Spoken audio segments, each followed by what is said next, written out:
મિત્રો ગઈકાલે મોડી રાત્રે અમદાવાદ શહેરના નોબલનગર વિસ્તારમાં કેટલાક લુખ્ખાઓએ ગુંડાઓએ અસામાજિક તત્વોએ બેરહેમીપૂર્વક લાકડીઓ હોકીઓ પાઇપોથી મહિલાઓને કૂટી નાખી।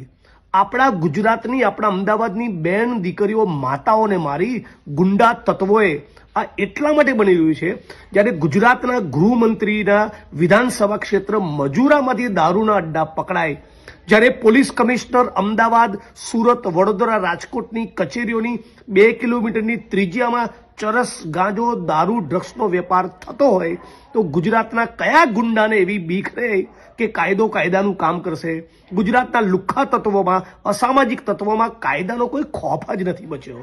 છેલ્લા થોડાક સમય પૂર્વે ગયા વર્ષે તો 3 મહિના એવો સમયગાળો હતો 100 દિવસનો જ્યારે અમદાવાદના શહેરમાં લગભગ 55 મર્ડર થયા હતા અને બાદ પણ અમદાવાદના પોલીસ કમિશનર દ્વારા, રાજ્યના ગૃહમંત્રી દ્વારા કોઈ કોન્ક્રીટ એક્શન નહીં લેવામાં આવી, જેનું પરિણામ છે કે અમદાવાદના પાલડી વિસ્તારની ત્રિકમનગરની ચાલીમાં કેટલાક બિલ્ડરોનો ડોળો છે અને 20 દિવસ સુધી એક ધારું ત્યાંની ચાલીની મહિલાઓને બિલ્ડરના લુખ્ખાઓ અશ્લીલ ગાળો બોલતા રહ્યા।